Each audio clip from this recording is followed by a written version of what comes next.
Let's divorce that useless daughter-in-law and get Jim a younger woman. That way, he can have an heir. No, no. With Jim's age, that might be difficult. Wouldn't it be better to get Karen married off quickly and have her produce an heir? That might be a good idea. Unaware that my daughter Karen and I had returned home, my in-laws were having a shocking conversation. Setting aside the idea of Jim and me divorcing, the thought of treating Karen like a tool was unthinkable. My in-laws are people who would do anything to protect their own interests. And they treat me like a maid, thinking it's their rightful privilege.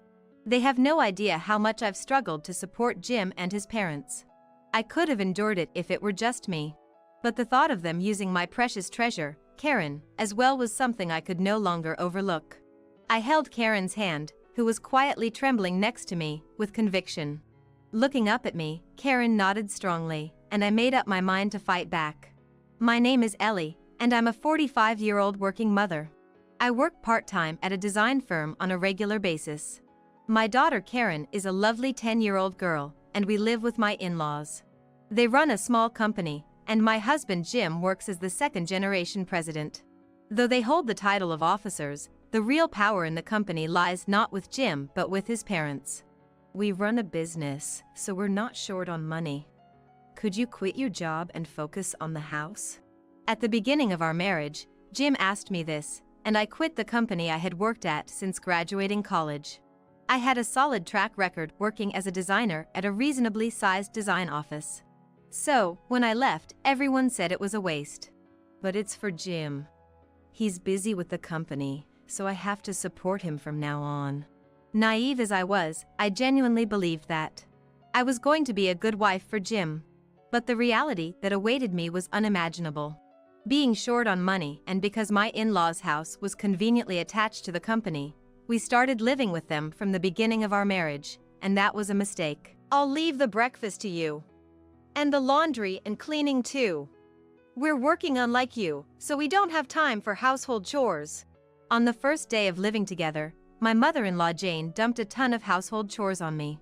At first, I obediently complied, thinking it was my duty as a daughter-in-law. However, what's this omelet?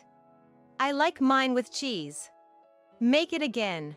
My father-in-law Bob would always complain about my cooking. Ellie, there's a stain on this shirt. You're not planning on making us wear this, are you? Wash it again. Jane would scream at me over trivial things. Household chores are tough. What are you talking about? We have it much harder than you, Ellie.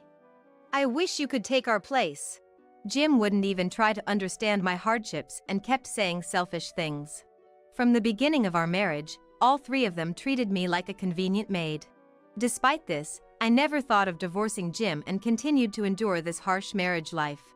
Looking back, I was probably brainwashed by Jim and his parents. However, after my daughter Karen was born and I started to think about her happiness, I began to have a few doubts about my life. Is this really okay? While thinking such thoughts, I continued to silently perform my household duties. I would wake up earlier than anyone else to prepare breakfast, wash a mountain of laundry, and hang it out to dry. Good morning, Mom. Good morning, Karen. Thank you for today as well. Lately, Karen has been helping me with the chores, which has been a great help. The usual scene is my in-laws and Jim finally waking up and starting to eat breakfast after I've finished hanging the laundry. The dishes remain on the table even after they've finished eating. I clean up, see Karen off, and hurry to get ready for my part-time job. After giving birth to Karen, Jim said he wanted me to work outside again. I use my previous experience to work at a design office. The company's earnings alone aren't enough. But even after I started working outside, they wouldn't help with the household chores. When I return from my part-time job, I quickly bring in the laundry, finish preparing dinner, and then help with the company's paperwork. It seems they can't even afford to hire an office worker. Of course, I don't get paid for my work. I stay up the latest at night doing household chores before I can finally go to sleep. I'm so tired. Day after day, fatigue accumulates in my mind and body. Yet, I have no idea how to change the situation, and life goes on as usual. Exhausted, my body finally reaches its limit. Huh? I'm feeling dizzy. One day at my part-time job, I was struck by severe dizziness and collapsed. The panicked staff took me to the hospital. It's due to fatigue, where the doctor told me.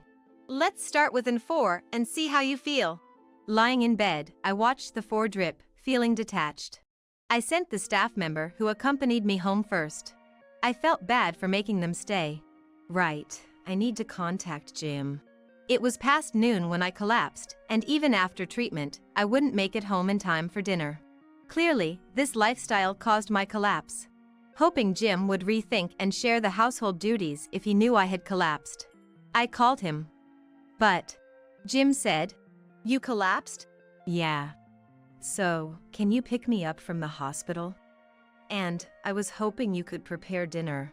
Why do I have to do that? I'm swamped here, busier than a one-armed paper hanger. Stunned by his response, I fell silent. I wish I were the one collapsing. Ah, stop causing trouble. It's probably nothing serious, right? I won't pick you up. Get home by yourself. Buy something for dinner on your way. Without waiting for my reply, he hung up. After the 4, I recovered enough to walk on my own. Suppressing the urge to cry, I bought dinner for everyone at the supermarket on my way home. Mom, what's this? Takeout is unusual. Actually, I was at the hospital until just now. Are you okay? Only Karen was concerned and worried after learning I had collapsed. The in-laws complained about the taste being too strong or the food being bad. Jim just ate in silence. Following my hospitalization, I had several late nights due to certain circumstances. Since that day, Karen has been helping more with the chores, but I can't let her bear any more burden. I explained the situation to Jim, asking for improvements and some help with the chores. I just need a little help with the household duties. I work outside too. If things continue this way, I might collapse from fatigue again. But Jim just made an annoyed face. Karen is helping out, isn't that enough? Karen is still a child. It's not right to leave household duties to a child. It's fine. It's like preparation for marriage. He refused to take the matter seriously as usual. And lately, my late returns have continued. This has pushed back the time I finish chores, cutting into my sleep. Then, something happened that pushed me even further. Why are you coming home so late? You've been late recently. Are you having an affair or something? Jane exploded with anger over my recent late nights. She ambushed me outside the house and started lecturing. You're lacking awareness as a daughter-in-law. We're working hard while you're out playing. I wasn't out playing, and I certainly wasn't having an affair. But Jane stubbornly blamed me without listening. You're useless for not providing a male heir, and we're still keeping you in this house. Don't you feel grateful at all? Jane has always been obsessed with having an heir. But there's no substantial inheritance to pass down in this house. There's just a declining company that depends on my income to keep going. Yet, Jane constantly uses this to berate me. Grandma, what are you doing? If Karen hadn't come out, Jane's lecture would have continued. Karen, go inside. I heard yelling about Mom coming home late. Grandma's lecturing is making Mom come home even later. That means dinner gets pushed back, and everyone gets hungry. Jane reluctantly went back inside after Karen's calm observation. Thank you, Karen. Yeah. Welcome home, Mom. Seeing her smile, I almost burst into tears. A month later, I was still coming home late. It seemed that my in-laws and Jim had gotten used to my late returns. As long as I took care of the household chores, there were no complaints, and peaceful days continued. However, one day I came home early and happened to meet Karen on her way back from school, so we walked home together. Karen, happy to be walking home with me, had a cute smile on her face. Upon arrival, I quietly opened the front door as usual. Making noise would get me yelled at by the in-laws. Out of habit formed over many years, I was about to head to my room with Karen when I overheard this conversation from behind the closed living room door. Let's divorce that useless daughter-in-law and have Jim marry a younger woman. That way, he can have an heir. No. With Jim's age, that might be difficult. Oh, come on. Jim is still young. Plus, as the company's president, He'll have women coming to him, right? Anyone would be better than that incompetent one. Realizing the words useless and incompetent referred to me, I involuntarily stopped in my tracks. I've been verbally abused to my face many times, so I'm not hurt by it anymore. However, what followed, the true feelings of my in-laws, drained all the color from my face. Wouldn't it be better to get Karen married off quickly and have her produce an heir? That might be a good idea.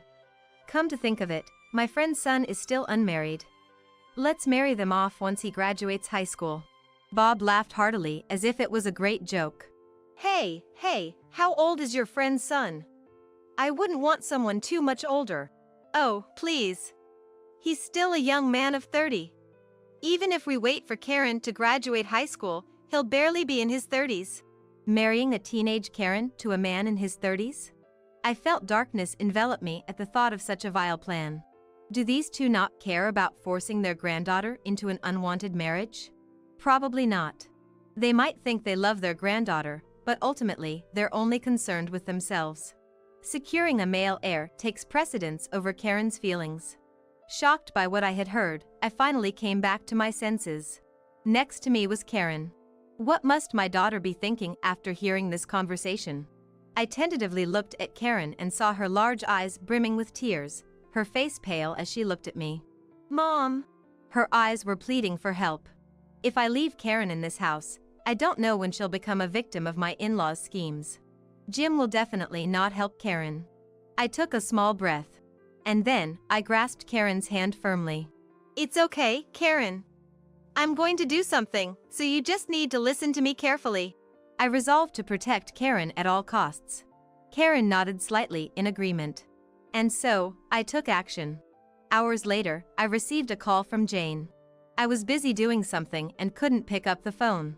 It wasn't until nearly 0 a.m. that things calmed down. Sighing, I finally answered the continuous calls from Jane. What is it? What do you mean, what?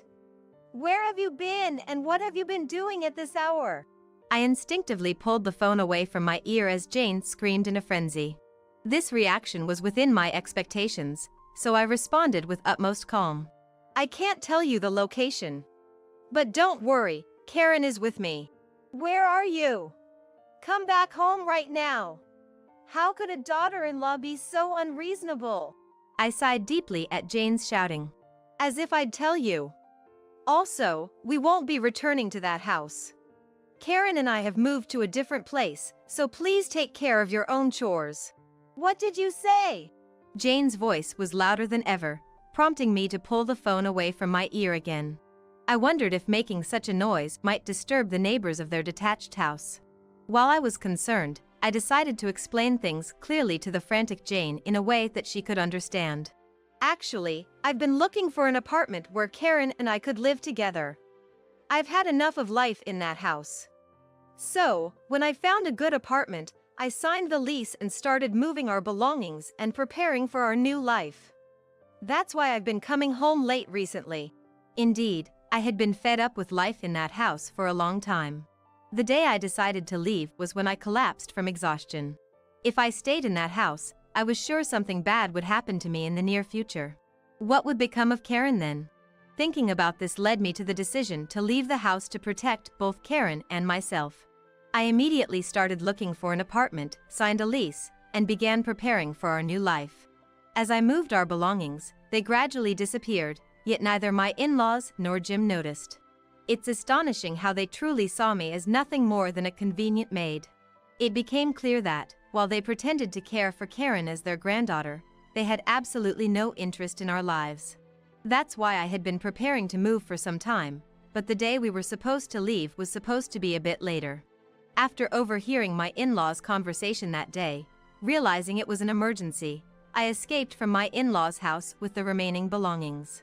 Thanks to having moved most of our things already, we could escape quickly, though I would have had to go back and forth several times if it weren't for Karen. So, we won't be returning to that house. We've finished moving our belongings, so there's no need to go back. Anything left in the house is no longer needed, so feel free to dispose of it. After hearing my explanation, Jane seemed to be at a loss for words. From the other end, Hey, Jane, what's going on? Change the phone to me. Of the phone. I could hear Bob and Jim nearby. As there was no reply, I was about to hang up when Jane suddenly screamed so loudly, I almost jumped. Kidnapper! Give back my granddaughter! You can do whatever you want. It's fine if you don't come back home. But Karen is our precious family. Give Karen back. Jane's words almost made me laugh. Precious family? How dare you such a thing? Hand her over to people who would force her to marry someone she doesn't want and have children? I will never hand over my precious daughter to such despicable people. Jane probably didn't expect me to have heard that conversation. I could hear her gasping for breath. Do you really need to be so obsessed with having an heir? Now that it's come to this, let me say that there's nothing worth inheriting in that house. We need an heir for the company. Who would want to inherit a failing company that can't even turn a profit? It would be better if Jane and her generation just shut it down. It would reduce expenses and make their retirement more comfortable, wouldn't it? However, Jane would likely not agree to this proposal. Jane is absurdly attached to being the wife of a company owner. She behaves as if she's different from the other housewives in the neighborhood because of her status. Because of this attitude, she is disliked by everyone. The whole neighborhood keeps their distance, but Jane. Everyone's just jealous because I'm the wife of a president. Poor people. Misunderstands the situation. Bob, too, wouldn't want to give up the status of being a company owner, determined to keep the business going at all costs. These people value their own appearances above all else. They would sacrifice their granddaughter to protect their pride. While Jim might not be as attached to his current status as his parents, having worked nowhere but at the company makes finding another job difficult for him. Plus, quitting to job hunt would seem too bothersome for him. In essence, all three are selfish to the core. Having lived with them for years, I understand their personalities all too well. I knew they wouldn't agree to my proposal, but I had to say it. A part-timer like you raising Karen? Impossible. Anticipating this angle, I immediately retorted. A part-timer? What are you talking about? I'm a full-time employee. Eh? Since when did you become a full-time employee? My in-laws and Jim, who only cared that I was earning money outside, had not noticed at all that I had become a full-time employee. My late returns were partly due to preparing for our new life, but also because I had become busier after becoming a full-time employee. After I collapsed, the president of the design firm offered concern and advice. I explained my entire situation to him, exhausted. Then, the president, "Then, I'll formally hire you," offered. It must have been beneficial that I had gained experience as a designer before getting married. Though I was a part-timer, I consistently delivered results, and the president had considered making me a full-time employee eventually. It's not like I left the house without a plan. We may not live in luxury, but Karen and I have enough to get by, so no worries. Your household might struggle without me, but that can't be helped.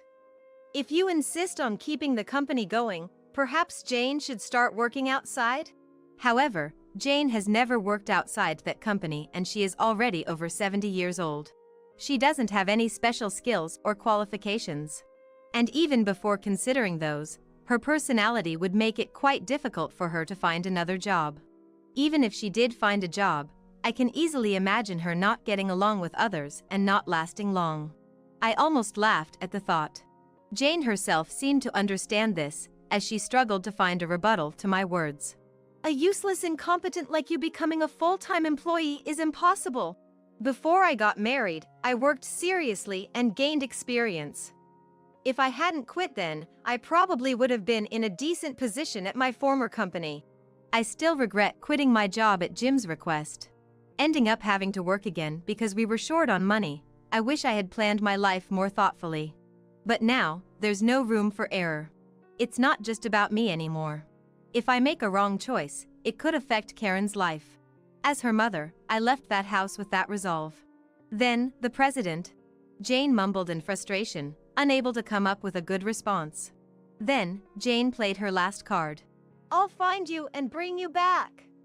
I'll use whatever means necessary, including hiring a detective.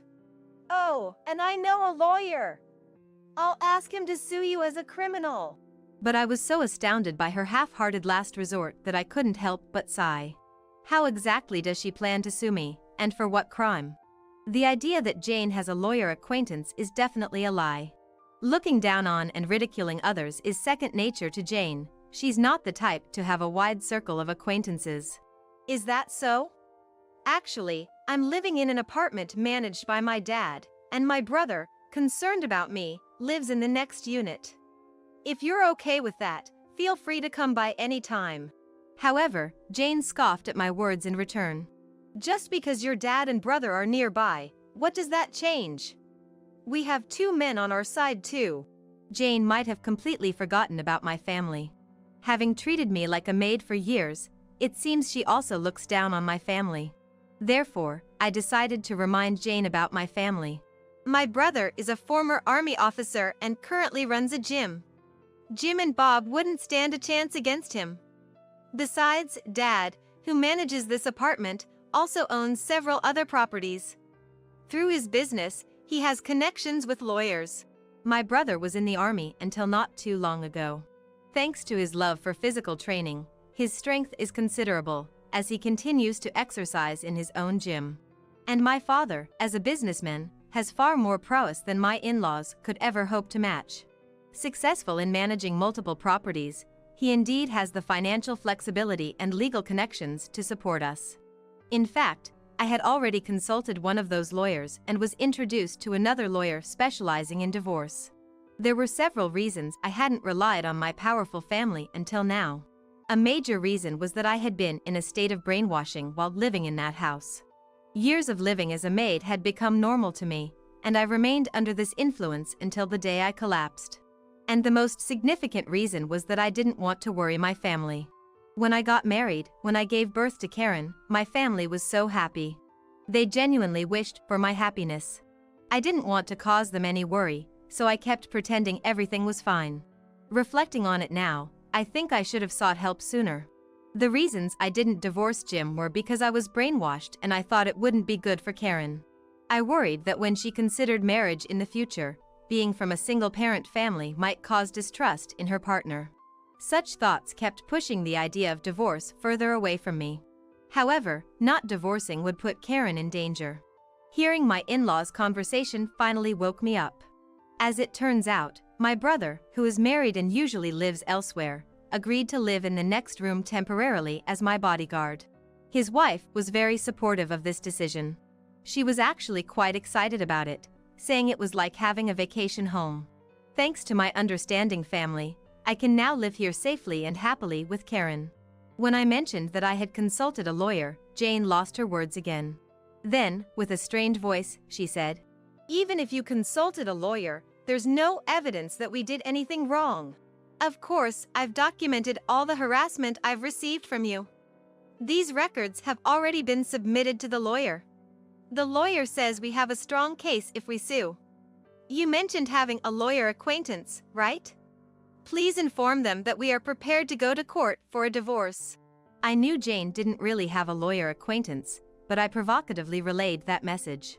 Jane was saying something on the other end of the phone, but I couldn't hear it well. The lawyer I hired was shocked after reviewing the evidence of harassment I had endured. I couldn't believe I hadn't realized sooner how badly I had been treated. But now, I can no longer afford to be a fool. Taking a deep breath, I spoke to Jane with a clear and firm tone.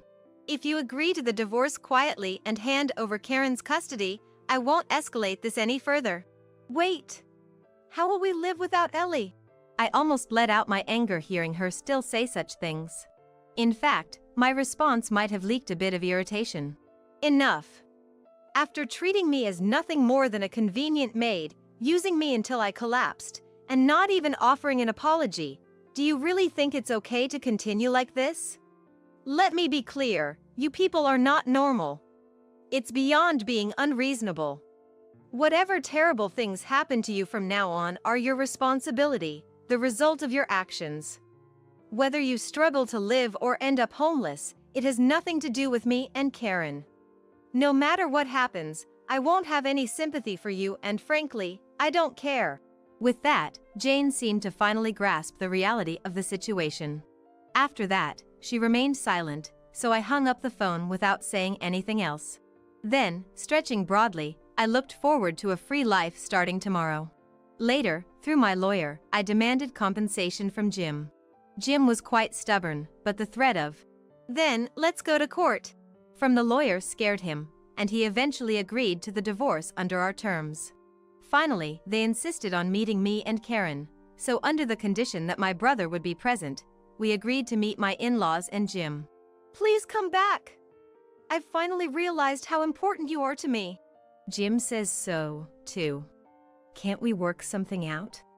If you're unhappy with our past life, we can improve. "Karen, you want to be with Grandpa and Grandma, don't you?" Regretting coming the moment they started speaking, I was about to say, "Enough." but Karen, sitting next to me, interrupted. "Mom and I are not coming back." How could you say that, Karen? Are you okay with not having a dad? "Yes, I'm fine." Karen replied without hesitation, and Jim let out a dumbfounded noise. "Life is easier without Dad. You didn't do anything when Mom was suffering. It's much better without such a dad." Then, Karen looked straight at her grandparents and continued. "I hate both Grandpa and Grandma. I don't want to be with them anymore. I only came today because you insisted on meeting. I won't come to see you again even if you call. Life with Mom is really fun. So, please don't bother us anymore." Everyone present was stunned by Karen's clear rejection. Karen. Only I, teary-eyed, hugged Karen, feeling a mix of regret for making my child Karen say so much and admiration for having such a reliable ally. Rejected by her granddaughter, Jane collapsed in tears on the spot. Bob, too, "It's a lie," murmured, unable to accept the reality before him. What have I done? Jim turned pale, regretting his actions, but it was all too late. We left the three, drowning in despair, without saying a word and walked away. Our life since then has been so filled with happiness it's hard to compare it to our previous life. We have informed the three through a lawyer that they are to have no contact with us, so we should be safe now. I've been busy as an employee, but with the support of my family, I am living happily fulfilled days. Mom, are we okay now? For a while after the divorce, Karen would often ask anxiously. Each time, I would respond with a beaming smile. "Yes, we're okay now. I'm the happiest I've ever been in my life. It's all thanks to you, Karen. Thank you for being my daughter." Hugging her tightly, Karen hugged me back. I will protect this precious treasure for as long as I live. With a strong resolve, I live each day to the fullest.